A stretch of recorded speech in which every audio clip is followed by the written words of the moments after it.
All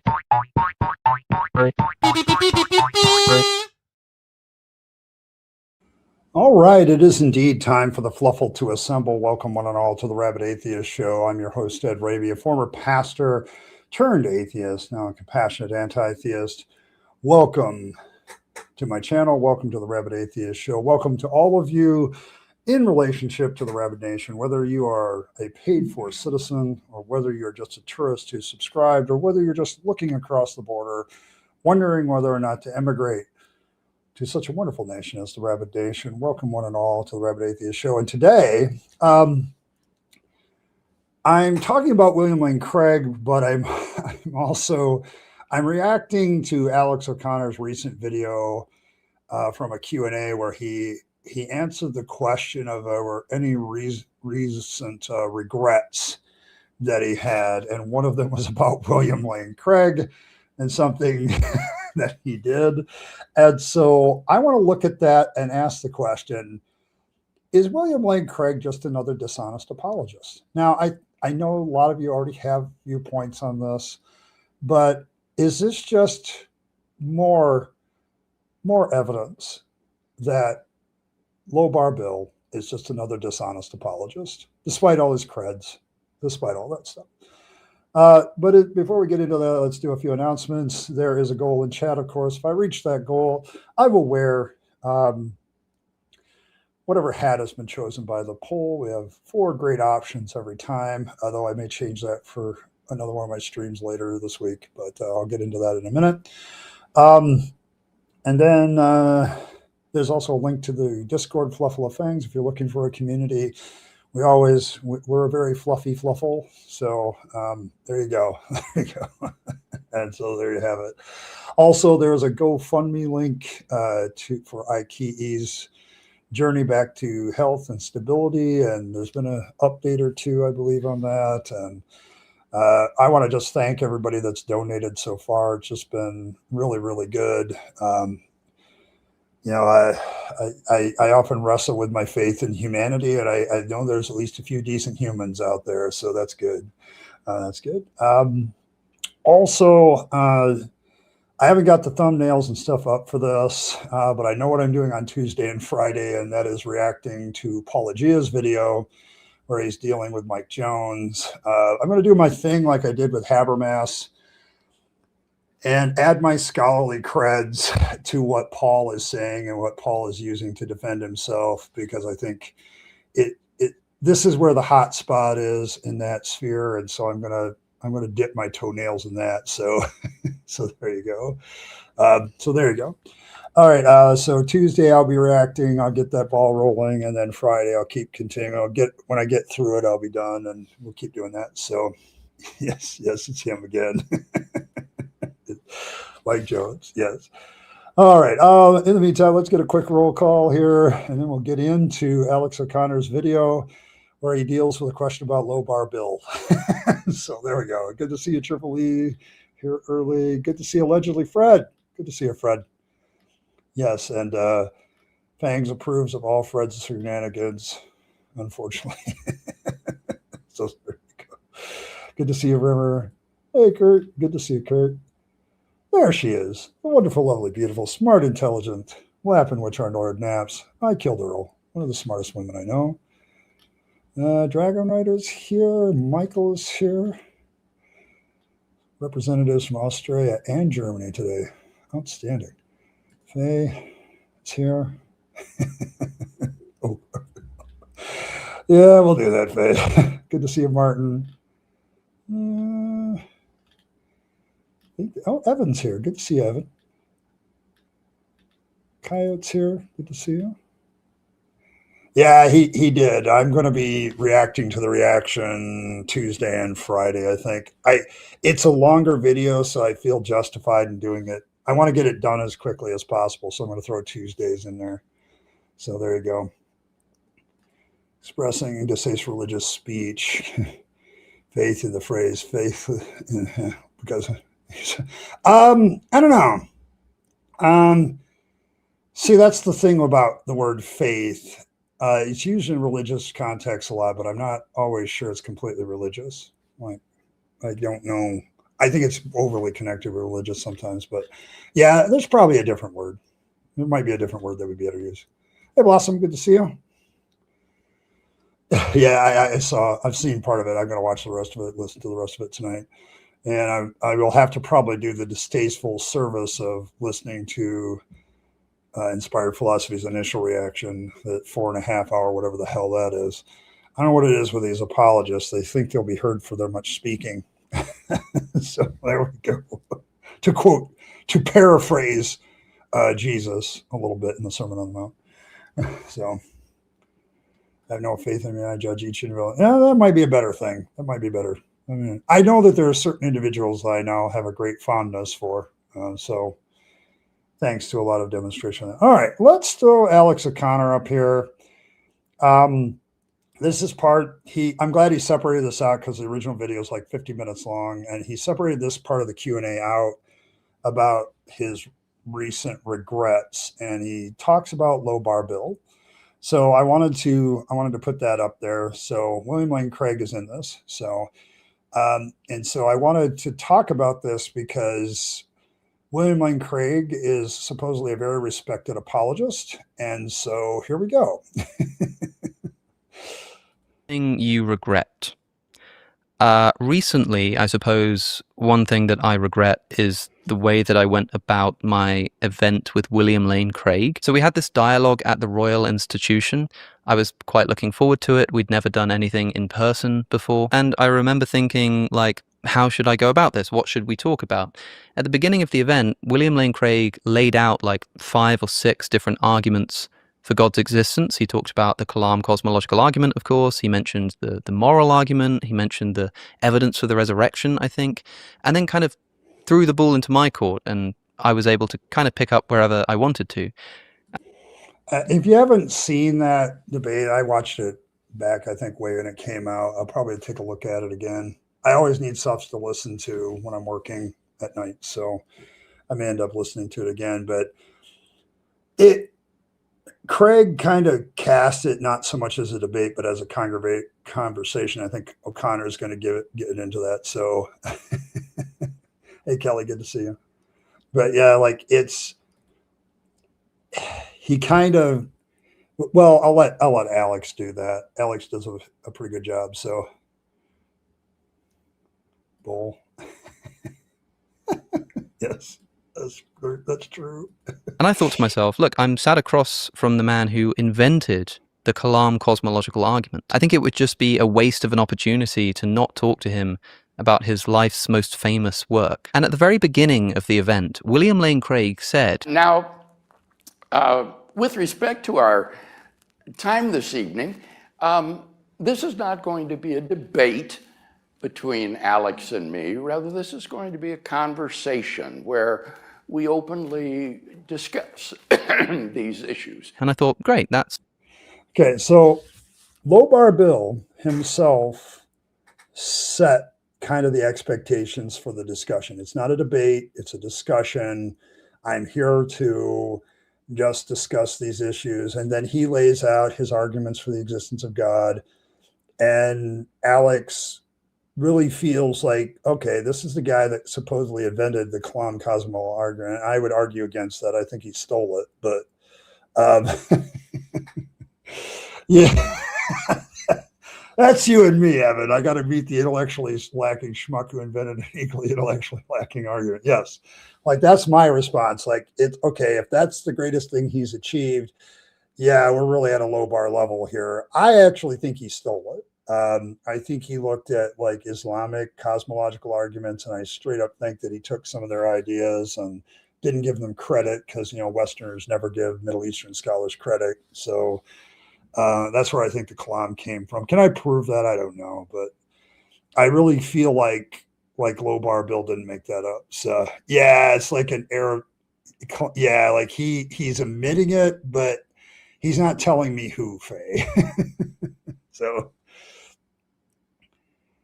Yeah, like I don't think he came up with it. So, but Alex is giving him a little bit more credit than I'd say he deserves on this. But his whole thing, okay, if this is a conversation, we're not doing a debate. I'm thinking the same thing he is. Okay, if Low Bar Bill has sent this thing, okay, then that's the way I'm going to treat it. I'm going to treat it like a conversation. So I want to talk about what the guy thinks his best, strongest argument is and deal with that. I want to talk about that instead. Okay, I'd rather talk about that. And I think that's what he decides to do. And it's valid. It's very valid if Craig is framing this thing as a discussion and it's not a debate, then I don't feel obligated to like go through him point by point. You know, that's a different time. So there you. Yes, Kalam, I agree. I think Kalam does. Was it his name? Okay, well, then maybe he is given credit, but he sure doesn't mention that very often. But he popularizes really good. Yes, okay. Yes, I prefer conversation to debate as well. Yeah, me too. So that's what Alex is kind of assuming as he goes through this discussion. And he has a couple of moments in it where he doesn't think that things are very good. Relaxing, and sounds like a good idea to talk about the Kalam, because why not? That's what he's known for. And we stayed on it for quite some time, and even about halfway through when the moderator suggested moving on, I thought, no, let's keep drilling down here. I really sort of want to get to the nub of this. But then that did mean that we just ran out of time to talk about other things which I do care about. Like I wanted to talk about the problem of animal suffering, and we got to do it a little bit, but it felt extremely rushed, and I feel like I didn't really get to sort of get the point across in any detail because we'd run out of time, and that was my fault because I'd left it too late to bring up the topic. Then I had a bit of a shout-off with an audience member, which probably wasn't my best idea, but he kind of like asked a very pointed question, which, you know, fair enough, and then when I said something in response, he started talking back. Like he didn't have the microphone, but he just started talking again. He was sort of shouting out something. So we gave him the microphone back, and then we had a bit of a back and forth. And then he started like, at one point he sort of pointed over there and was like, you know, well, let's go to the next question kind of thing. And I remember getting a bit annoyed and thinking like, hold on, you don't get to shout out a response and then when I start responding to your response, start pointing over there for the next question. And like, yeah, I guess it was a little bit animated, you could say. But then after the event, someone sent me a link to William Lane Craig's newsletter, which... Okay, I want to stop right there. There is an incident at this event where Alex seems to lose his cool a little bit, and he even admits that he lost his cool. So that's fair enough. But he's explaining it from his perspective, what it was. Like if you watch that clip, and he'll give a little part of that clip in a little bit, but basically the interlocutor at the microphone started to walk away, shouted out a response, and then didn't want Alex to necessarily respond, so pointed to the next question. It's like, no, you don't get to do that. Like if you're going to shout out response, I get a chance to respond to it. And he got a little bit upset. So I don't know if it's starstruck, honestly, Rimmer. I think he points out more that this is what William Lane Craig is known for. He's known for the Kalam cosmological argument. That's what he's known for. And so if it's a discussion, then Alex wants to focus on the thing that the guy is known for, okay, which is perfectly reasonable. So yeah, he should have let I don't know if the moderator was doing his job, honestly. When I look at that debate, the moderator seems to kind of do his job, but he's got a different idea of what I would do. So, but you could be right too, Rimmer, that he's a little, my usual problem with Alex, when he does this kind of stuff, he's always assuming the best out of his interlocutor. Like he's a little bit naive sometimes. And it's like, no, see, because he's not going to sit there in this video and say that William Lane Craig was dishonest. He's just going to say he regretted it. Like he regrets this interaction and puts a little bit of the blame on himself. But I'm going to be harsher. I think William Lane Craig did something very, very dishonest here. And so there you go. So, but I'll talk about that in a minute. So what William Lane Craig did is when he got back home, he puts out this newsletter about what he's doing and stuff like that. And he has like a paragraph or two about this debate when he was in London in it. So to formulate a Christian apologist is among all, yes. No, but look at what, okay, so we have the incident. You can actually go watch the debate I remember watching it 2 months ago when it first came out, I think, when they first put it on YouTube. I wasn't really impressed. That's why I didn't really comment about it. It's like, same old bullshit. But here's what William Lane Craig writes about it. Let's see if all of my rest of my fine audience sees what I see. And after the event, someone sent me a link to William Lane Craig's newsletter, which he had sent out after his trip to the UK. And I found it a little bit strange. So in the newsletter, there's a paragraph. Strange is not the word. Completely misrepresenting and misshaping the narrative, that is what I would say. On his dialogue with me, where he's sort of telling people how it went. He says, "You'll be able to judge for yourselves how this evening went when the video is released, but I'll make a couple of observations here about it." The topic... Okay, I don't know if I can get, I don't think it's going to, it might be big enough for here. I'll for those of you that have bigger monitors, you can probably see this, but I'll put it up a little bit bigger so everybody can see it. Was basically God's existence, and I opened by summarizing briefly the 6 theistic arguments I have written on. In my view, Alex made a strategic mistake by choosing to focus exclusively on the Kalam cosmological argument, which is my area of expertise. This put the whole... Okay, now notice that when William Lane Craig started this discussion, he labeled it as a discussion, not a debate. But when he gets home and does it in his newsletter, a different audience, an audience of people he knows are largely sympathetic to him, he reframes the entire thing as more of a debate and less of a conversation. This is goddamn dishonest.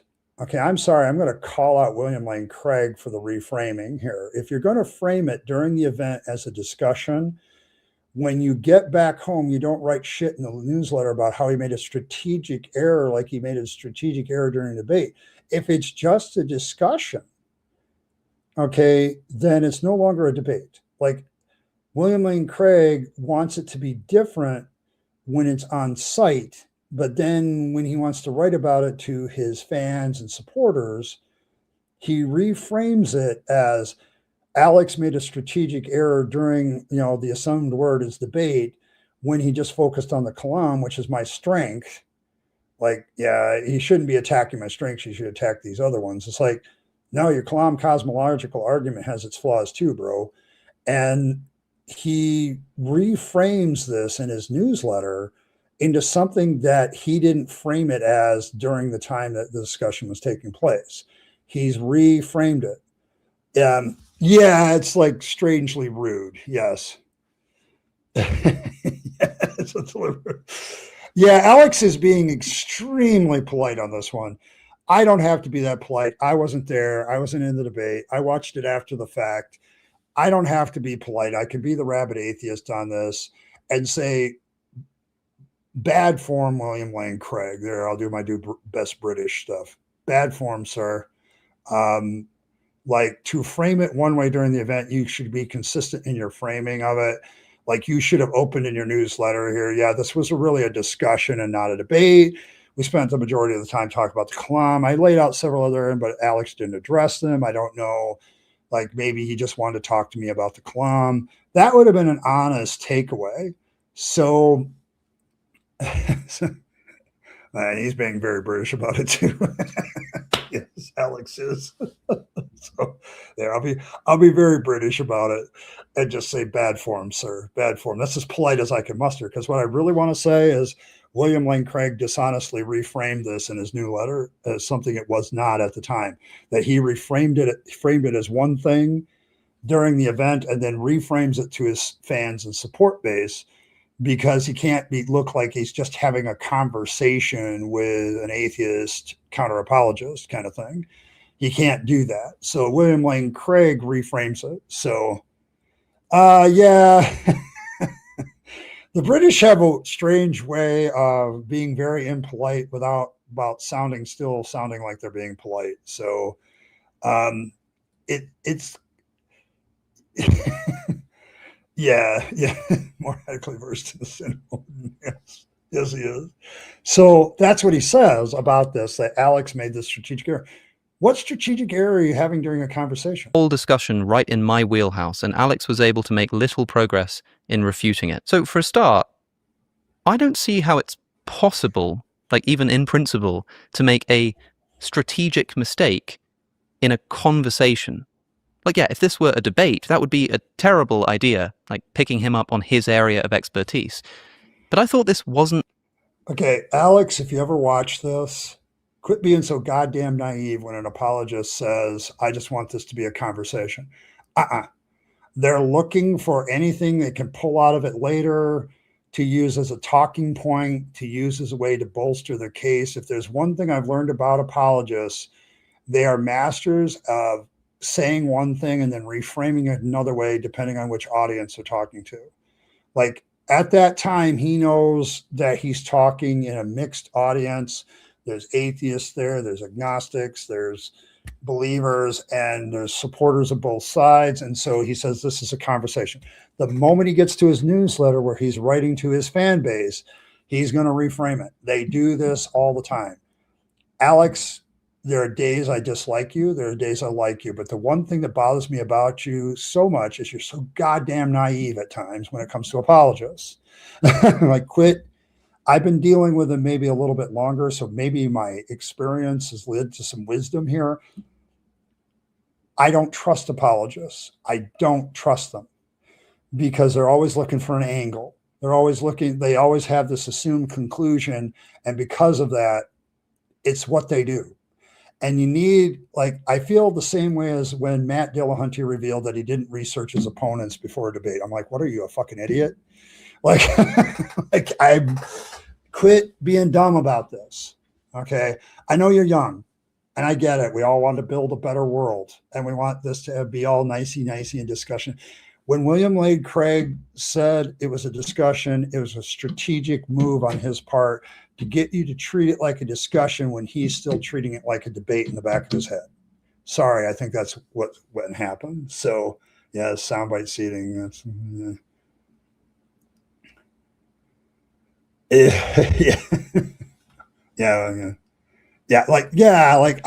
I hope Earl's getting it. Like, quit treating these apologists like they're on the up and up all the time. Just no.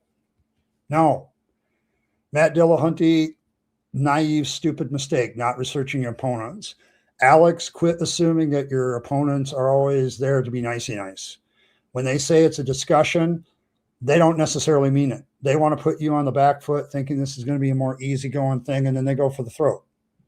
Like, it's a debate tactic to get your opponent to be at ease when they shouldn't be.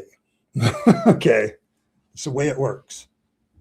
So where he seems to lick their boot. Yeah, like, and I get that too, Evan. Like, he seems to lick their boots. He's like, dude, quit assuming that these apologists are there for your welfare. They're not. If there's one thing I've learned about apologists, when they're dealing with a non-believer in particular, like not necessarily when they're dealing with another believer in some other religion or some other version of the faith, but when they're dealing with atheists in particular, I don't trust them anymore. I've been openly called a liar, a superman of Satan. That's what they really think about you in the back of their head. And so they don't feel like they have to be honest with you, which is a direct violation of the New Testament. But yes. Yeah, don't be nice, be accurate. Like, quit assuming these guys, like William Lane Craig, I have labeled as a dishonest apologist all the time. He's too old to get out of the grift.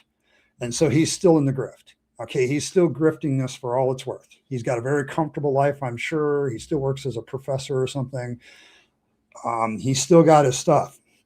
But every time he travels and does something, and whenever he's debating an atheist, like, I don't trust theists anymore when they're debating atheists, because they automatically assume that we're lying, so they get to lie too.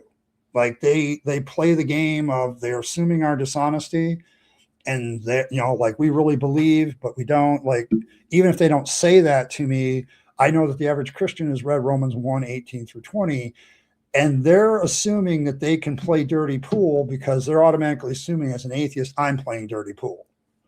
Okay, so don't trust an apologist on being on the up and up. If I had heard William Lane Craig say that, and I was you, I would have said, well, I don't care what he thinks this is. I know that he's going to take this, use sound bites from it, have his own viewpoints on it. I'm going to treat it like a debate. I'm not going to treat it like a goddamn conversation. I'm going to try to counter every point he makes. I don't care what he's known for. I know also what he's known for is taking people's things out of context, like he just did to you. He does. It's not. You're not the first person he's done to this to, Alex. Like, come on, man. So, so yeah, he was lying about it being a discussion. Like he and Alex assumed that he wasn't lying, and it's like, no, you can't assume that with these people. So, yeah, yeah. Yeah, like be the skeptic, bro. Like you still need to be skeptical, and you need to be skeptical of who you're debating with. Like this is like that's what drove me so nuts about Matt Dillahunty. It's like, really, you don't study your opponent? Do you realize you could end up platforming some, bigot like by not doing that? Like, do you realize that you can end up debating somebody that's known for dishonest tactics, and then you just walk right into it like an idiot? Hey, good to see you, Wolf. But yeah, I don't understand some of the counter apologists out there that want to. I'm sorry, I've been watching too much stuff these days. And the one thing the apologists do is whatever they say this thing is, that's not the way they're going to use it. They're going to use it for sound bites. They're going to use it for all kinds of stuff. And I think, Alex, you're just straight up naive here. Amy, I got you. Yeah, like you need to be the cosmic skeptic again. You need to go after this shit. Like you need to go after it. Quit admiring somebody for the cosmological argument. It's a bullshit argument. Like, so there you go. It's really awful argument. Yeah. Like, I don't know why he's singing its praises, Evan, because from my perspective, Alex, like, dude, like, the Kalam cosmological argument is shit, right? Like, it's a shitty argument. Like, I know I'm kind of a middle ground. I try to be like Paula G. I try to be like Alex with some of my demeanor and some of my discussions. But I'm sorry, I'm also a fan of Professor Planck and Sir Sick. Like, and there are times it's like, quit being a dumbass. Okay. Alex, quit being a dumbass. Be a skeptic again and be skeptical of people. Okay. Like sometimes people aren't, I get you're young. And I feel like their youth and naivete is still there, and it's adorable. It's really fucking adorable. But when you're dealing with somebody like William Lane Craig, you need to leave that shit at the door. Like just do it. Just do it. A debate, Dr. Craig. I thought that this was supposed to be a friendly conversation, a dialogue. And if that's the case, like, of course, I'm going to talk to you about your most famous contribution to philosophy.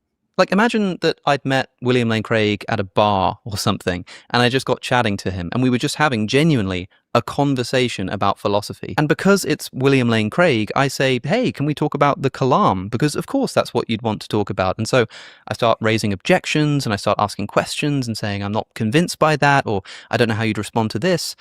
Would that be a strategic mistake in a conversation at a bar? I don't think you can make strategic mistakes in genuine conversations. Now I have.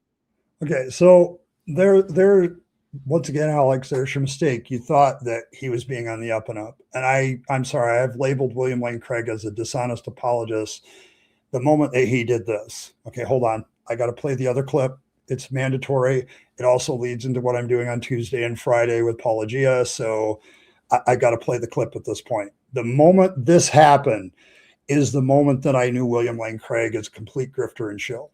Craig admitted something that I didn't think that any Christian would ever actually openly admit. If there is just one chance in a million that this is true, it's worth believing. Holy cow. Far from raising the bar or the epistemic standard that Christianity must meet to be believed, I lower it. Don't raise your epistemic bar for God to meet. You put it on the floor. You lower it. William Lane Craig just said he literally lowers the bar as low as he can. And if that's the bar that his omnipotent, omniscient, all-powerful God can clear, good enough for William Lane Craig. Think about that the next time he's spouting off the Kalam cosmological argument to you. That if there's any evidence that it's true, then it's worth believing in. There we go. Ever since that moment, and that's almost 2-3 years ago now, I have known William Lane Craig as dishonest. It's not about the evidence. It never has been. It's always about his personal fifis about God and this. And so, Alex, you should have paid attention 2 years ago, and you should have looked at William Lane Craig and realized that he's lowered the epistemological bar to the point it's on the goddamn floor. And so treating his argument to Kalam with any kind of respect, nah. I don't think Alex realizes it. Yeah, Apologia nailed it. But like at that moment, I realized that William Lane Craig will do anything to keep his audience. He will do anything to defend the faith. He's a grifter, and he's a very polite one. He's a very respectable looking grifter. He's in a respectable position as a teacher, but he's a grifter nonetheless. And I'm done. So yeah, Matt needed to really think about that. It's worse so Pentecostal. Guys like Jim Bob, all atheists in jail. Will isn't debating him to defend people like Alex. He's got to see where the discourse is going. Yes, I would agree with that, Kurt. Like there's definitely something going on in the apologetic circles because they want to put us atheist types in jail again. They want us like, what are you so afraid of that I'm going to say? If you have your evidence, give it to us. You go into debates, they better pack and choose a better carrier and have a game plan. There's no guarantee you're going to win specifically when you don't strategize. I'd also say don't assume that if the guy during debate frames the debate a certain way that that's what he's really doing. So, but yes, at that point when Apologia broke that news, I knew William Lane Craig was a grifter because he's supposedly all about all the apologetic arguments for God. And then all of a sudden he just lowers the epistemological bar to the floor because it's worth believing if there's 1 in a million chance. And it's like, oh my God, that's worse than so yeah. Never cease to impress. Yes, he is. Paul's really good. Paul is really, really good. And that's the thing. But yeah. Shut up, Jim Bob. Chuck. Anyways. Correct, and I'm in the right. Every person I've met who I eventually came to dislike. Yes, I agree with that, Evan. Like, there's just something about William Lane Craig that I now find very greasy. Okay, because of that moment, I just don't trust him anymore. I just don't. He's just Larry. He's not a respectable man. No, he's not. With having a debate instead. And you can definitely make strategic errors in debates, but if we were having a debate, then I probably would have chosen to talk about the moral argument instead, because then we'd have been in both of our wheelhouses. And maybe I should have done that anyway, just to make it a more interesting conversation, but it kind of annoyed me that William Lane Craig made such a point out of saying this isn't a debate, and then said that I made a strategic mistake by talking to him about his life's work. But anyway, William Lane Craig then goes on to say, the second thing that happened that was so remarkable was that during the Q&A, Alex, who is normally so calm and unflappable, really lost his cool and basically got into a shouting match with a member of the audience. Even when the moderator tried to intervene and move things along, Alex continued to argue with the person in the audience. That's true. I did do that. In fact, maybe we should play a little clip here. You don't get to respond. Keep that microphone away from that. You don't get to shout. It's going to be a bloody night. Jesus. You don't get to respond by shouting out, and then when I respond to you, point over there for the next question. That's not how this works. That's not how this works.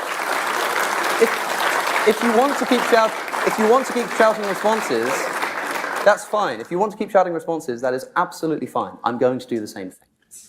Are we done now? Going on the one shouting. Your question, please. Next question. Thank you. Yes, sir. Maybe I got a bit frustrated and it wasn't my best moment, but William Lane Craig then says this: Alex's conduct in this Yeah, I'm gonna agree with you, Evan. I don't think that was losing his cool. I think that was just like he was pointing out the dirty pool that was being played. So yes. Hey, tilting. Hate to be that kind, but please, folks, please check your smash like. Yes, please do the like button thing. But yes, good to see you tilting. But yeah, Evan, I'm going to kind of agree with you here. I don't think that was losing his cool.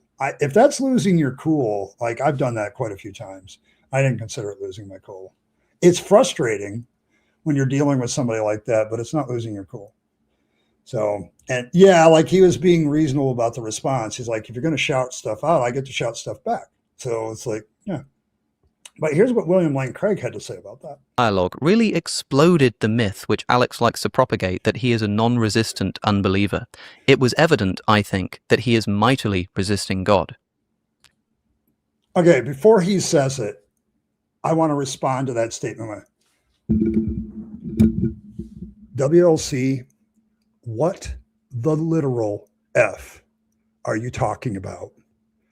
Just because somebody has a problem with an interlocutor at a debate doesn't mean that they're throwing their whole bullshit into the what the literal F are you talking about?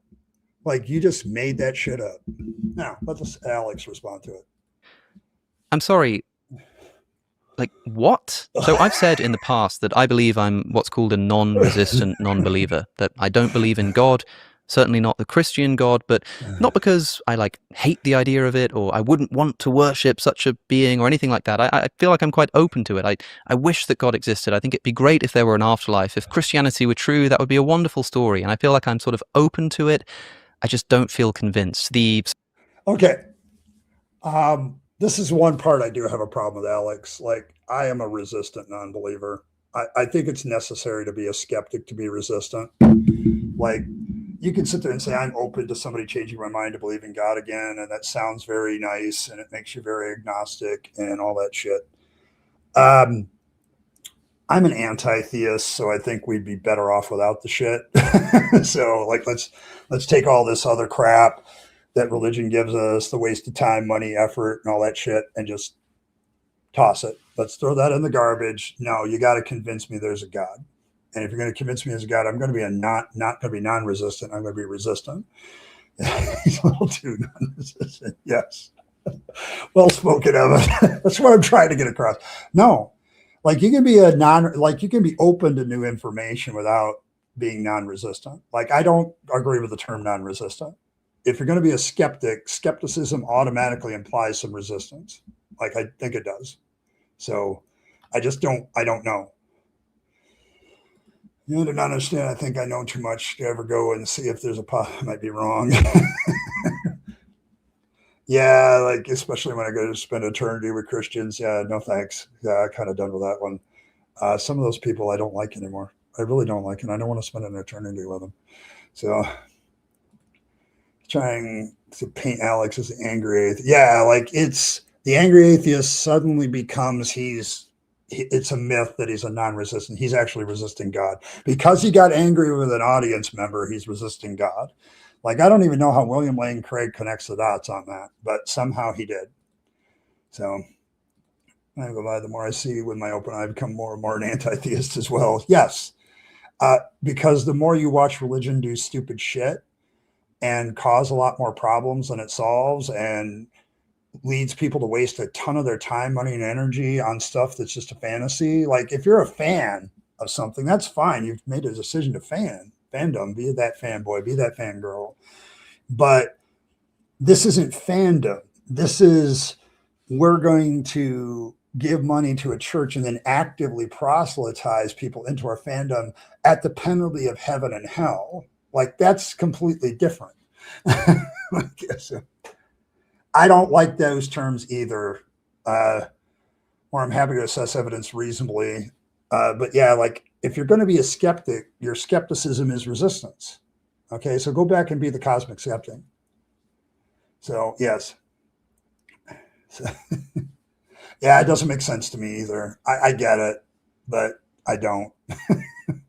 All right, let's see where this goes. Supposed evidence just doesn't move me. The arguments just don't convince me that Christianity or theism is true, but I'm open to it. Like it's not a hardness of heart, so to speak, that makes me not believe in God. I could be wrong about this, of course, but I think it just stems from a genuine psychological position of just not being convinced by the arguments for theism or Christianity. Now, you could dispute what I'm saying here. You could say, you know, Alex, I know you think that you're not resisting God, but secretly you kind of are, even if you don't realize it. Like, I don't know, the way that you live your life and the conversations that you have and stuff, it's sort of resistant in a way that you don't recognize, or something like that. That's fine. But the fact that I get a bit annoyed with somebody in the audience for like speaking over essentially the next question and then like pointing at the next questioner saying like, let's go over there, when I was trying to respond, getting a bit annoyed about that is enough to, quote, explode the myth that I like to propagate, that I'm a non-resistant non-believer. I might be wrong about being a non-resistant non-believer. I might be resisting God in ways that I can't recognize or imagine. But for you to say that me getting annoyed in that particular moment with a particular person saying a particular thing is enough on its own to explode the myth that I'm a non-resistant non-believer just like doesn't make any sense to me. Like, yeah, I'm... Okay, Alex, if you watch this, once again, it doesn't make any sense, but he was looking for something to castigate you as the angry atheist. And it's a common apologist trick. They've done it with me. Like, I'll have my moments where I've lost my cool. Now I just kind of accept them. They're going to happen. People don't like the way I do the moral problem of evil argument. In fact, I think Earl's even said I need a trigger warning on how I do it because when I do the moral problem of evil, I put God in the room, and and that watching the event, and then it's like it changes the moral argument quite considerably, and people like say you're a little bit emotional and angry about that. Yeah, goddamn right I am, because you people want to dismiss this thing, this emotional side of things, as somehow relevant to the discussion, and it is relevant to the discussion. Okay, I get that. And Alex lost his cool with a person, and somehow this explodes the myth that he's not resisting God. Like, yeah, the leap in logic there is just a little bit. But Alex, grow up a little bit as a counter apologist and realize that these people don't have your goodness at heart. They may be decent people in their own eyes, but I've been dealing with apologists far too long, both as a Christian and as non-Christian, to think that they don't have an agenda. And he was just looking for something to fill a slot to put in his newsletter so he could report to his fans. All right, I'm going to take a break. I'm going to once again remind you that we have a GoFundMe for Earl pinned in the chat. And I'm going to play her stuff while I take my intermission break. And we're going to pick this up when we get back, all right, in 2 minutes. So I'll see you in a couple.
Right, and we are back. All right, thank you, Earl, for the lovely intermission. I get a giggle out of it every time I play it. Between Cranky and the Crying Onions, it's always hilarious. The Precept Opossums are pretty good too. All right, let's pick up this. Oh, thanks, Fred. Not resisting goids, resisting dishonesty, resisting the application of fantasy precepts to real problems. Yes, that's what we're doing here. Thank you very much, Fred. Appreciate it. I have long said that just because somebody is nice in X context doesn't mean they will be good in other contexts, or even with the very same context. Yes, and I think William Lane Craig fits that definition, and I think Alex is naive for not thinking that way. Like, you got to understand that these apologists, they will do anything. Like, I learned that in spades dealing, like somebody mentioned Jim Bob earlier. I learned that with him. Like, you know, he's like, oh, you know, I want you to just consider this as a discussion item. And I started considering his arguments against atheism. And I pointed out that two of them weren't actually arguments on atheism, and the other one was done straw mannish. And, you know, it's like, and he went full ape shit on me. Like, you know, he sent his boys to kind of dominate my chat, and, you know, and go all ape crap in the comments. And so it's like, I know it's Jim Bob, but I think WLC does it in his own way. Every apologist does this. Like, we're going to see this. Like, I played the clip from Paul earlier. Tomorrow and Friday, I will be reacting to Paul's video, Paul Ensis from Apologia, because I think this is one where I need to kind of be the little bit of the cavalry, so that, like, I got some academic creds to kind of use on that. And so I want to do that. And I'm probably going to regretfully have to also listen to. So there you go. All right. We got, how much we got this? No. We got about 3 more minutes on this. So probably perfect. So let's pull Alex back up here. That William Lane Craig has never gotten frustrated at any point during his entire career with an audience member or someone that he's debating with. Because, of course, if there's any moment in his entire career where he gets a bit annoyed with the way that somebody's conducting themselves in a conversation, that just explodes the myth that he's thinking purely rationally about God. No. Religion is all just about, like, emotion and the way that you feel, and it stems from a sort of position of anger and frustration with the world, and that's why you invent deities. Clearly, if you can find any evidence that William Lane Craig has ever gotten annoyed, say, with an audience member, that definitely explodes the myth that his Christianity is based upon reason and rationality. Like, what are we talking about? Now, to be fair, Alex does a really good one here where he, like, slaps William Lane Craig in the face and says, Les, you know, dude, if I were to take that logic, then if you have ever lost cool with an audience member, then boo, you're bad. So, like, yes. Oh, yeah, we'll do the nose boops and all that. Yes, we'll do head pats for the kitties. We always do those. So, but yes. But so, to his credit, Alex kind of gets William Lane Craig on this. Like, if I follow your logic, then if you've ever lost cool with an audience member, then Christianity is in jeopardy. Like, it's a very similar thing. So Alex kind of recovers well here with this one, but it's like all through this whole conversation, I'm like, dude, you're being way naive to me. Yeah. Am I not allowed to sometimes get frustrated? In order to be a non-resistant non-believer, in order to be someone who is genuinely in a position of just not being convinced of arguments for God's existence, does that require that I never get annoyed in any conversational context where the subject is about God? Is that what it means? Yeah, like, if it's requirement for me to be a non-angry atheist, that I never lose my cool and never get angry, otherwise it explodes the myth that I'm an atheist, that's a little bit, you know, Bill, for a guy who lowers the epistemological bar on proof for God, like, why are you making the bar so high for atheists to remain, like, true atheists? Like, it seems really, really weird. Like, I get it. Like, I know a lot of apologists in the back of their head, they're believing Romans 1:18-20 while they're talking to you, and they really think that you believe in God, but you're just resisting. I get it, but no, it's just not one of those things. So, that's the other point, though, Michael. Like, I think Christianity sometimes does require me to get angry. Like, I should be angry at what they do, especially what apologists do. Like, apologists, like, I stayed out of the Apologia IP drama for the most part. I said, well, I'll probably do a reaction to Inspired Philosophy's magnum opus. But now I'm really motivated to be involved in that magnum opus response. And there's a lot of things that happened in the aftermath of Apologia's last video on this subject, where you had Mike Jones and his friend Than going ape shit stupid. Okay. I should be mad about that.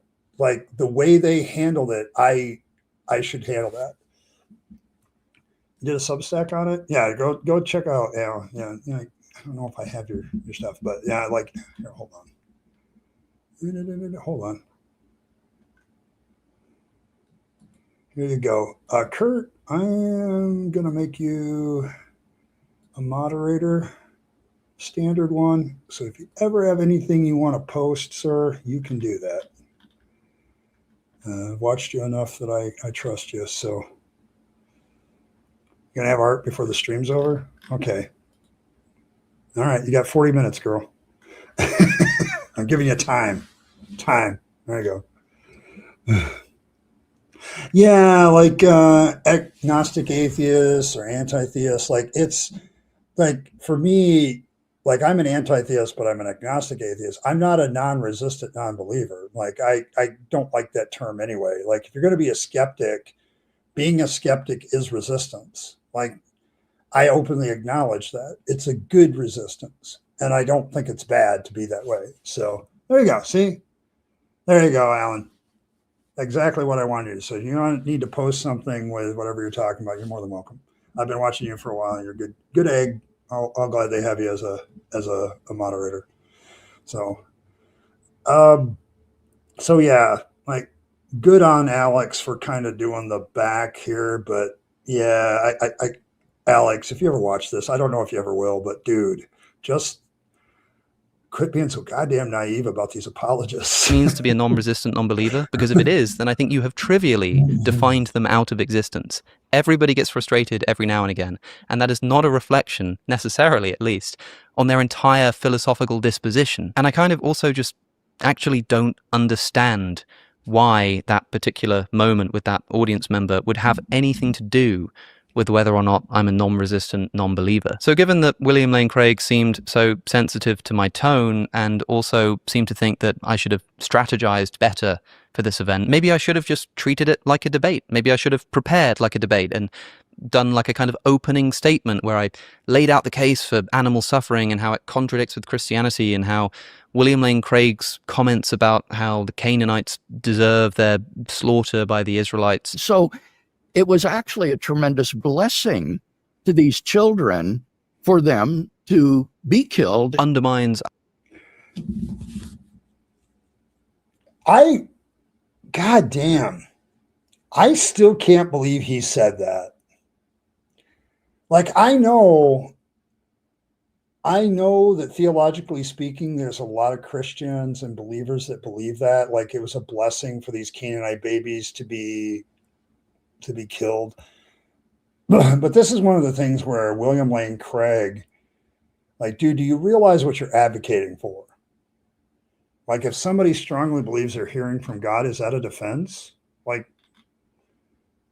I'm resistant non-believer to myself.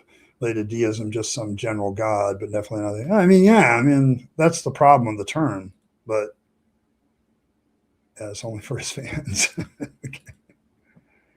It's a word trick. I see it now. Non-resistant Holy Spirit, dib. It's a show. Why shouldn't he argue Britishness? Yes. Oh my goodness.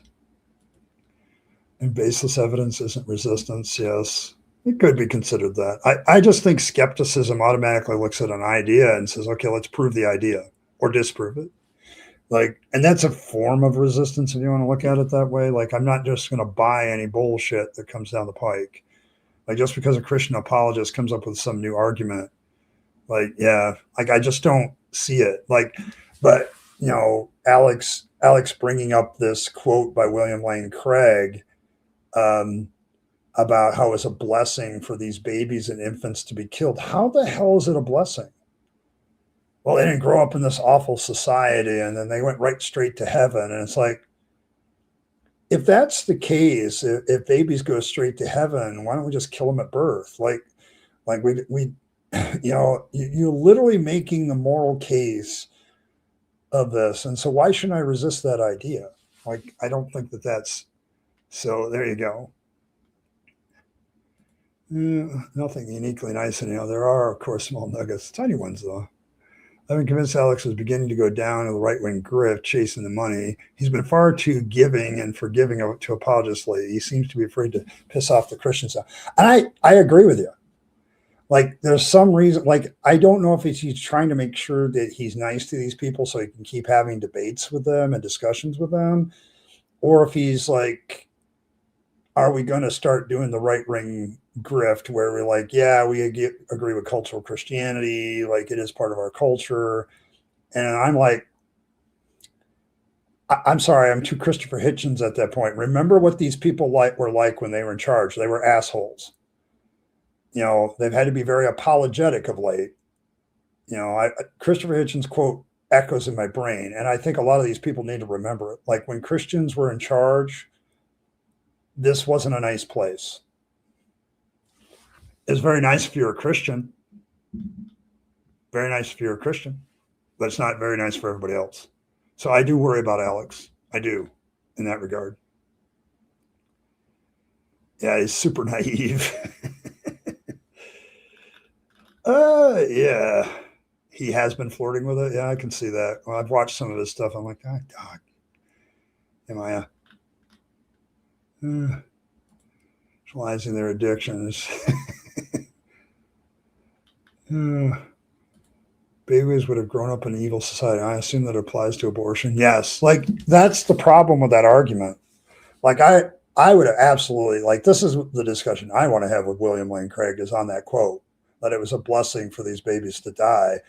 Like, so if we killed babies now, they would go straight to heaven, and it would be a blessing for them because they wouldn't have to live in our evil society. Like, aren't you saying that this applies? It's like, come on, man, be consistent here. It needs to be on a list. Yes. Yeah, it boggles my mind too. I don't get why he would say that. Oh, heaven is hellish if you actually pay attention for 4.5 a second, and Jesus is the nicest people like to pretend he is. Coming from a cultural Jewish person, I concur. So, yes. Oxford and Cambridge, yes. But Alex repeatedly goes beyond politeness to say he wishes Christianity were true while ignoring all the above. Yeah, shower too. Okay, fair enough. But yes, Alex's problem, I think, is that he's trying to be too nice to everybody. And it's like, I've been doing this too long. I've been doing collar apologetics too long. Like, Tuesday, I'll be reacting to Apologia's recent video where he's dealing with IP and Mike Jones and Than, whoever the hell that guy is. And I'm not going to be nice. Like, I'm not going to be near as nice because I see what they're doing. They're trying to discredit Paul Ince. It's why Ed is probably going to react to that gospel series as well, because, all right, buddy, what do you do with me? Like, you can't dismiss me as easily. Like, so yeah. But like, I'm tired of being nice with these guys because they're just not really nice to me. Like, it's like, you can't assume that they're on the up and up. There's always a grease behind this every time I deal with an apologist. So, hey, Canada. Love you, Canadians. I was worried that some of you disappeared. Wondered what you were up to. Well, it is absolute trash, okay? But the way Mike Jones has decided to defend himself against Apologia is equally more trashy. Like, it is like he couldn't argue against Paul's point, so he had to mischaracterize Paul as a certain thing and doing a methodology that was wrong. That's the problem. And my problem with Michael Jones's and IP's gospel series is it is trash when you consider what most historians say. He doesn't want to deal with that. He relied for a long time on this. Nobody's ever responded to it. Do you ever think that there might be a reason for that other than they're afraid of it there, Mike? Yeah. That books that include a rap battle with Jesus, Satan, or history books. Yes. Very well put it. Oh my gosh. Oh, I do have people everywhere. Like I've had a long email discussion when I was dealing with the Habermas thing with Paul Ince. We were talking about what was going on. He was giving me info. I was giving him info. I'm the one that connected him to Michael Alter, which became a great video in and of itself on Paul's channel. So I got people. I have a few people. Hey, Shannon Q's been on my stream once a long time ago. I had Prophet of Zod gave me a shout out a long time ago when he was still Prophet of Zod. So I've had a few. There's a few content creators around here. Some small, some big. Yeah, he does the Bayesian stuff, priors. Yeah, he doesn't do that. No, he doesn't. Very where you need one. I'm okay with being a mod. I just don't see the point in this sea of blue currently. Yeah, I know I have quite a few mods and they do a pretty good job. They've earned it. So yeah, the Shannon Q one, you probably remember that one. So she came on and wanted to talk to me about deconversion and a few other subjects. So, and we had a good conversation. It was kind of cool. So, but yeah, I like her. She's when she comes out of the woodwork, it's usually important. So, so like she considers it important. It's time for her to talk. So, and so I have a tendency to listen. Our moral intuitions that he relies upon to make the moral argument for God's existence, like that kind of stuff that would actually be quite difficult, I think, for him to respond to. But no, I thought we were having a friendly conversation, so I wanted to ask him about the thing that he's most expert in. I guess that was a mistake. Even according to him, it was a mistake. No, it was a mistake on your part to assume that that's what he was really doing. He put you at ease, and he did that on purpose because he knows what kind of person you are. You can't, these apologists, especially the older ones, have a lot of experience dealing with people, and they know how to read a room. They're really goddamn good at reading a room, actually. And yeah, she came in on, yeah, it's been a long time. Like I'd have to look it up. Like it's been at least a year, I think. So, but yeah, it was a great conversation as I remember it. She did most of the talking, of course. So there you go. But yeah, like Alex, my man, quit assuming these apologists are being honest. Quit doing it. Like, dude. So yeah. I mean, yeah, okay, there you go. I can do it at any time. But yeah, I don't know. I just feel like we are going to get bigger for some reason. I have no idea why. Something's happened. Ours, everyone completely rips some health bud right away. Yes. I don't know. I think it's been that. I'd have to look up the actual date on the video, but I think it's been about a year. Hell, it's been half a year since all the Apologia stuff, and she was before that. So that's back in started in October, November. So there you go. There you go. Fluffle is simple, yes. All right, let's see if we can finish this up. So I guess I shouldn't have done that. But yeah, I found that non-resistant, non-believer thing like really weird. Like I actually don't think it makes sense. If William Lane Craig would like to have a debate where we strategize and talk about things that are definitely very much in my wheelhouse as much as his, then I'm up for it. But I didn't think that that's what that event at the Royal Institution was supposed to be. So I guess that is a recent regret. I should have just talked about the problem of animal suffering. I should have picked him up on the moral argument instead of the Kalam cosmological argument. And I guess I should have remained perfectly cool and not got at any point even remotely frustrated, lest I give off the impression that I'm in fact, as he put it, mightily resisting God. One thing. All right. Well, that's how he ended it. His regret is he didn't assume it was a debate and actually took the guy at his word. It was a discussion. Yeah, never assume that apologists are being honest about the framing. They like to frame things one way for one audience, and then they frame it for another way for another audience. They do that all the time. You know what, Blossom? No, I don't. I'd have Earl answer that question, not me. Like my response to that is I am never going to drag Earl up here to Michigan, and I'm not leaving Michigan. So not going to happen. And that kind of puts a damper on any possibilities of a relationship. We are, however, very, very good friends. I don't know. I look at the situation as it is now. And well, yeah, there's also a part of me that's Fred that says none of their business. But from my side of things, I could take these out. From my side of things, I look at Earl and I want to be her friend, and I'm not trying to be anything more than that. Just very good friends. And if it changes, it'll change. But that's not everybody's business. So it's like, and Fred's quite correct, but yes. So there you go. But yes. But no, me and Earl are very good friends. We work together very, very well. I enjoy talking with her, being with her and helping her. And that's why I'm helping her. But yeah, so far that's as far as it is.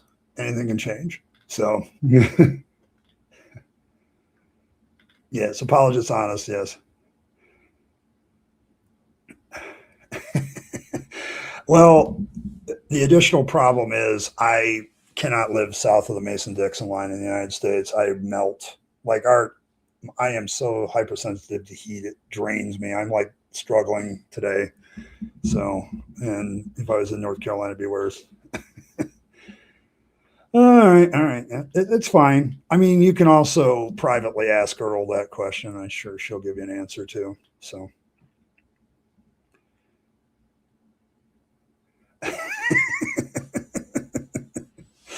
Yes. All right.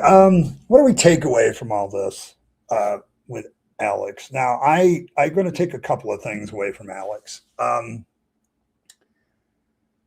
think there's something wrong here with Alex. I do not know why he's making the assumption going into these dates.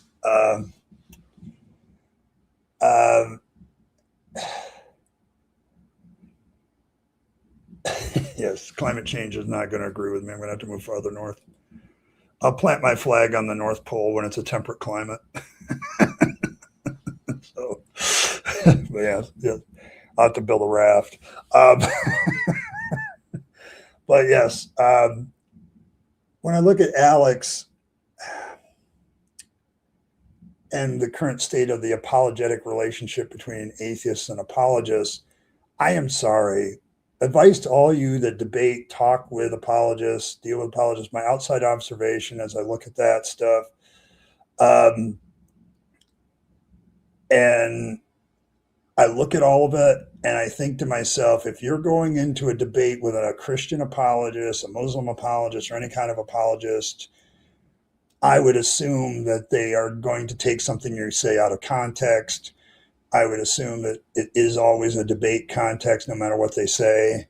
Like, always treat it like a debate. Always treat it like it's. I get that we all want good conversations. I want good conversations too, and I've had them.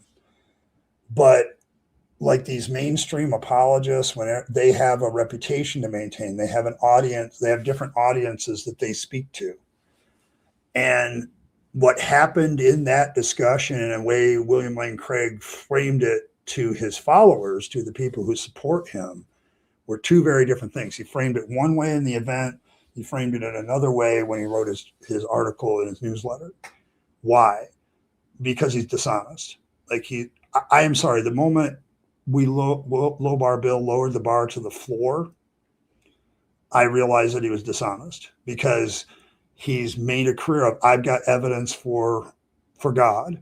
And then he's like, it's some random form of of Pascal's wager. Like, there's just a 1 in a million chance. So yes. Saying philosophy is what's wrong with Alex. Thinks that he's learned, the more arrogant he's become. I have noticed this, Fred, about people with philosophy degrees. Like a good example.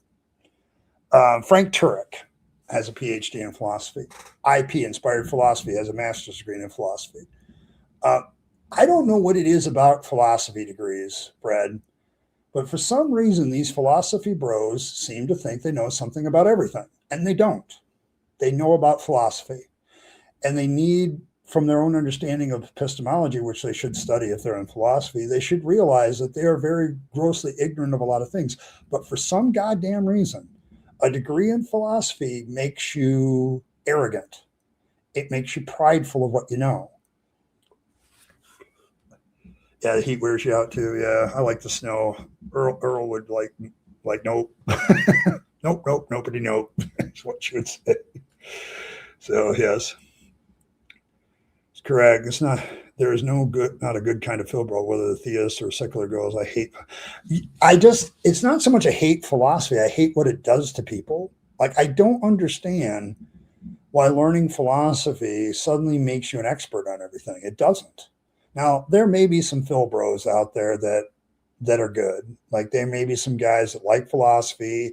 They like the challenge of it. It does humble them about what they know. I just never see them in apologetics.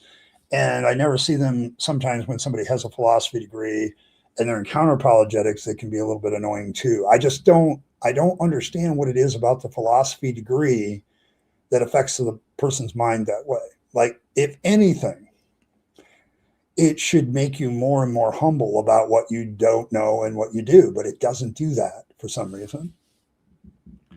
We trusted even their preconception force. Yes, like, it's like he went into this debate, like, and he just took William Lane Craig at his word, and I wouldn't have done that. Like, okay, he's framing this as a conversation, but I know he's going to get sound bites. He's going to write his followers about something like this. I'm going to know all that. Like, he's going to reframe this as something else when he's talking to another audience, because this is William Lane Craig's motif. Like, when he's talking to one group of people, he frames it one way. Talking to Christians, he frames it another way. Talking to his supporters, he frames it a further way. Like, he is an expert at framing the conversation to what he wants it to be. Now, the way he framed it at the discussion, like, oh, that seems very reasonable. We're just going to have a discussion here. We're just going to be reasonable. We're going to take the debate, touchy-feely tone out of it, and we're going to be fine. But then when he gets home, he writes his newsletter, and it's like, no, that was a debate, and I made points, and he fought at my strength instead of bringing up other points. Like, what the hell are you talking about? Like, I don't know. I don't know if he's that assaultive. Don't diminish people. It's almost an insult to autistic people. No, I think my problem with IP is his confidence, his overconfidence comes from the fact that he assumes his conclusions. And he thinks that that's okay. Like, you can't do that. More I think I know, the more careful I must be. Yeah, like, we're opinionated prick that you are. I'm glad to see you, Fred.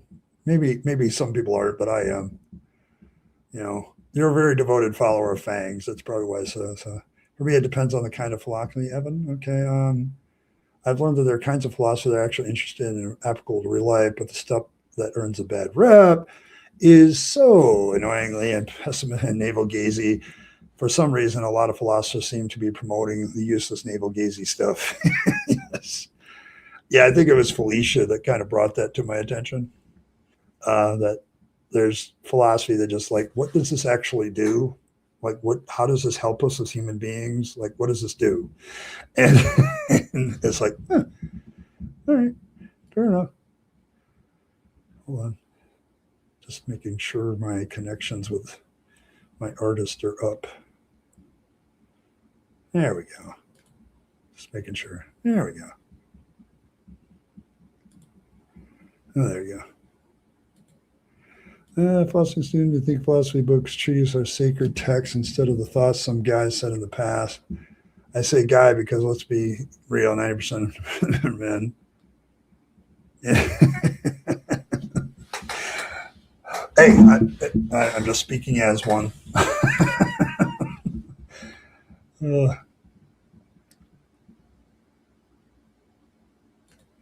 It's not exactly what content and who get. Yeah, like, that's kind of the point sometimes, Blossom, I have with the Phil Bros. Like, what exactly does this do for society? Like, how does this make us better human beings? It becomes a real, like, I don't understand why philosophy does this to people. Like, they're debating about ideas. And the thing about it is, if you study philosophy long enough, you know that there's lots of different schools of thoughts of philosophy, and nobody seems to have won the battle of this is the most perfect philosophy. It just doesn't exist. Like, I also think philosophy is like very utilitarian. Like, there are some philosophies certain personality type people aren't going to embrace. Like, that just doesn't fit who I am. Like, I wouldn't follow that philosophy of life because X, so maybe just an opinion, we're going to stick together or something. But yeah, I just don't like William Lane Craig. He's got that PhD in philosophy or something. And so it's like, yeah, I just don't understand why he's doing, oh, we have art. Okay, hold on. Hold on, people. Another situation where I have art on the fly. And I've got to put this in my form so I remember it. Okay, we're going to call this Low Bar Bill. Yeah. Hell. And today's date, the 09. So I remember when it came in. There we go. And where are we going to put this? We're going to put this in here. And we'll change it. All right, save. And let me bring it up. All right. All right, final form. There we go. Let's see. It's still, but maybe we can get this to come up. There we go. On the fly. On the fly.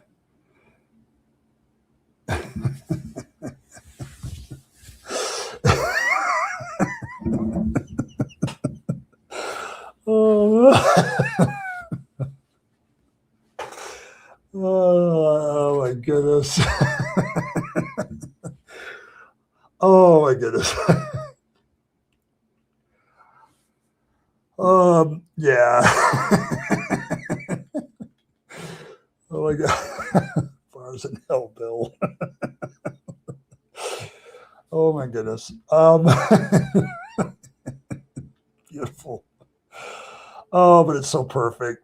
I don't know if it's going to challenge the other one, but it's damn close. But this is what you get here at the Rabid Atheist. Artwork on the fly on occasion. So there you go. There we go. Oh, yeah. Yes. Fred asked nice. Okay, that's fair. That's fair. But it's true. Like, where is the bar? Where is the bar at this point? I don't know if it's on the ground. Is it below the ground? Is it in hell? What are we doing here, WLC? Yeah, it could be. We'd have somebody ask him whether we're doing the limbo, but yes. Yeah, and she did it in just an hour and a half. Like, she started right away, and here we are. Like, oh my gosh, well done, Earl. Well done. Many, many thousands of head pats. That's hilarious.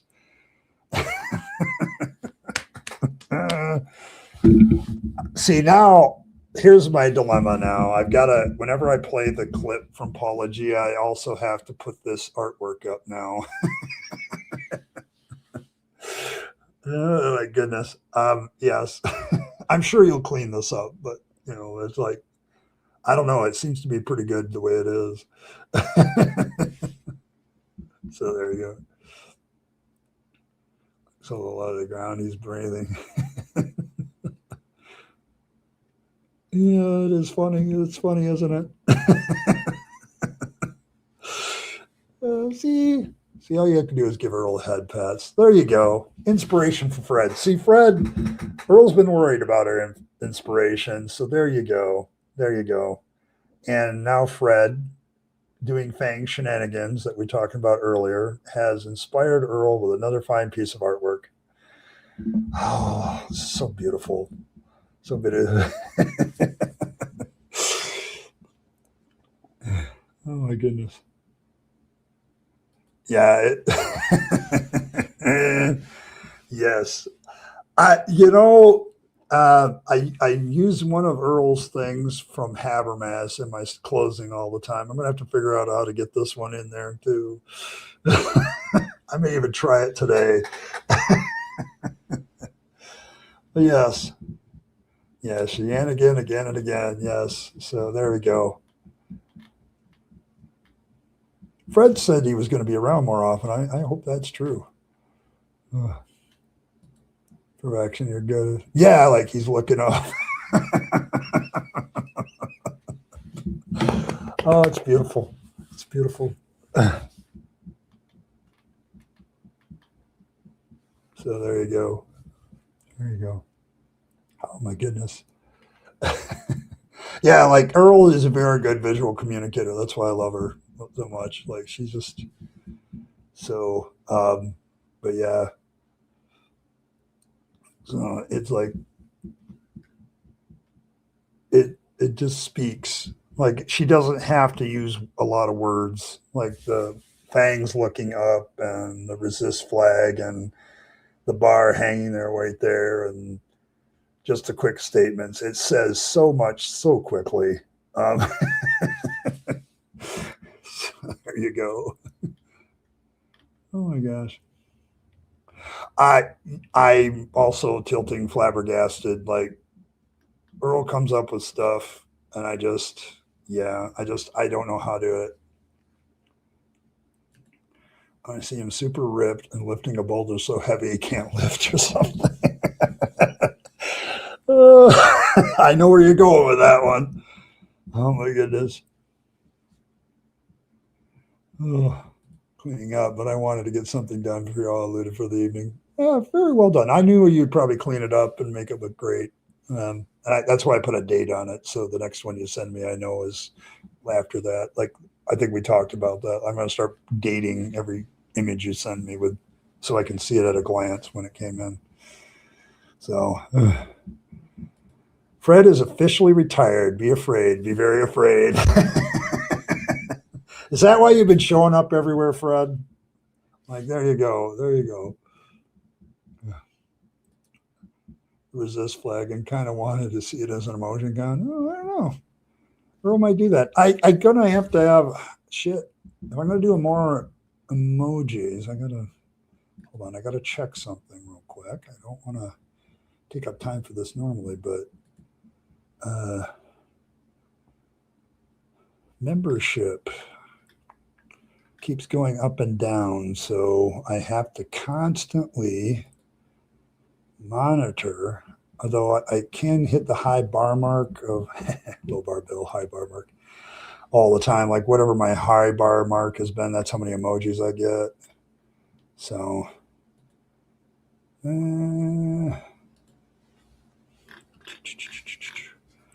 yeah, I'm kind of frozen as far as the amount of emojis I have right now. I need like, I need 15 more members at some point to get to the next emoji level. So there you go. I did it all in my auto files from piano practice. So yeah, like I'm, as my subscriber numbers are tracking my chronic fatigue loop levels. Hey, Ron, coming in at the end. I got about 5 minutes left, and I'm staying on to just show off this wonderful art piece. So there you go. There you go. Good stuff. Oh, what am I not? Oh, okay, there we go. Yeah. Well done, Earl. Many head pats, many claps. Yeah, we've needed a low bar bill something. You're getting sentimental? What the hell? Paul, Dave. Yeah, man, I kind of miss Dave right now. I hope he's getting better. Okay, but I miss him. Captive Des, aka Dave, is such a class act. Is a class act. He has fun, but he knows how to. And I miss his voice. Like he has that voice. So tapping the thumbs up button and getting those likes up to where they ought to be. Much appreciated. Thank you. Go to IK for giving me a smile. I'm going to try to get some fresh air. All right, you do that, Evan. Me too. Can you see how much? Gifted memberships, I can't really see the difference in those. The only thing I really know is how many members I have at all and what overall and what type they are. But they don't tell me if they were gifted, I don't think, or not. So, but yes.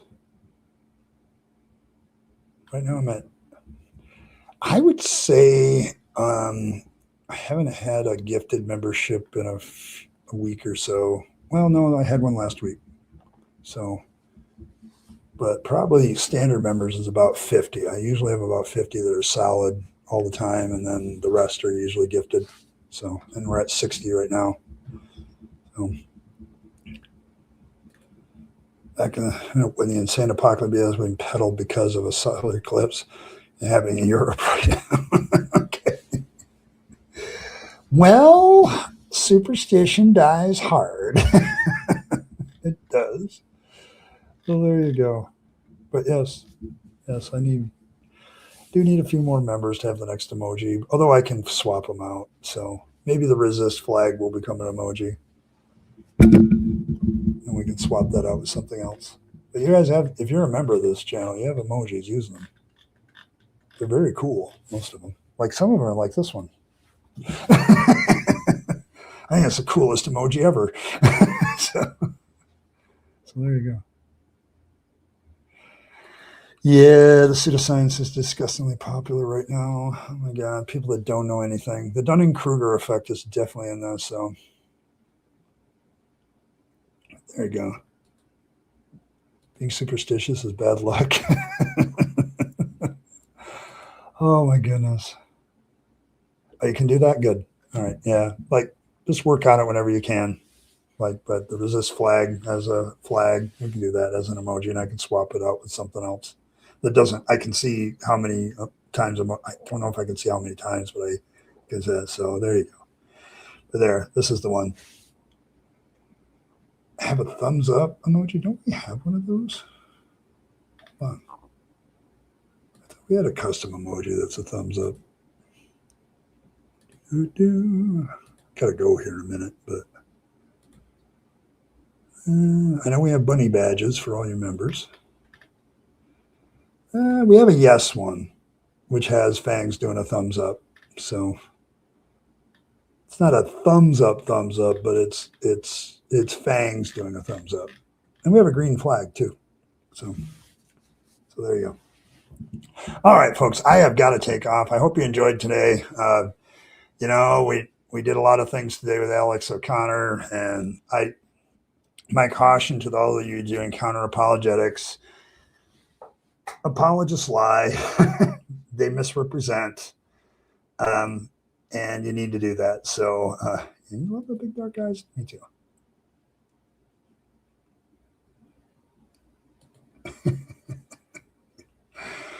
Don't tell Edwin. Have him.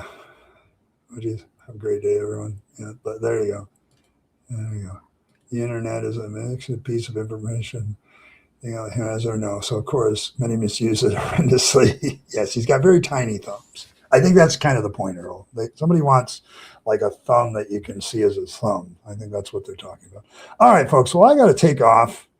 But I hope everybody enjoyed this look at William Lane Craig and how this whole incident with Alex O'Connor kind of points more and more to his dishonest. He is an apologist and how he frames things.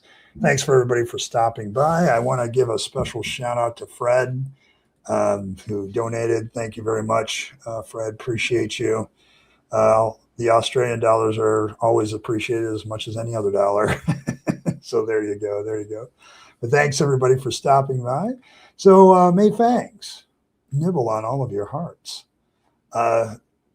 May he draw himself closer to you with his sharp, pointy teeth. May he purify all of your vegetables from religious corruption with those same pointy teeth.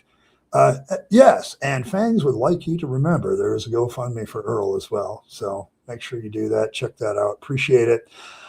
If you need any warm fuzzies in your life, all you need is the picture of the godlet Fangs, and you will get all the warm fuzzies you will ever need in your life from anything.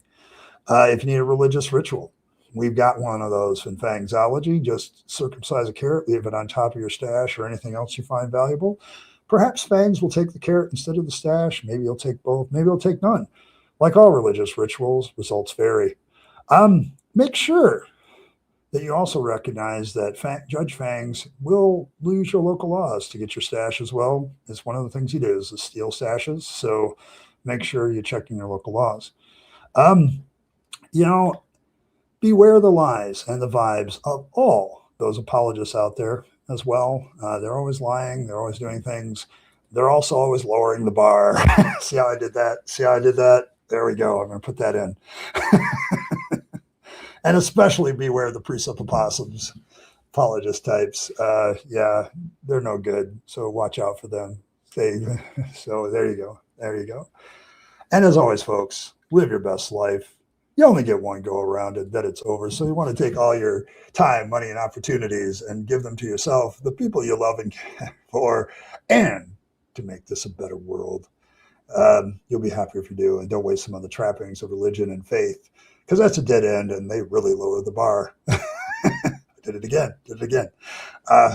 But thanks y'all, one and all. I will see y'all again next time. Tomorrow I will be streaming at 7 p.m. Eastern, and I will be doing part 1 of kindly lending Paul Entz on Apologia support for his latest video. So I'll be reacting to that and talking about the situation and why Mike Jones needs to grow up. So I'll be doing that. And so there we go. But thanks everybody for stopping by, and I will catch you all tomorrow. See you then.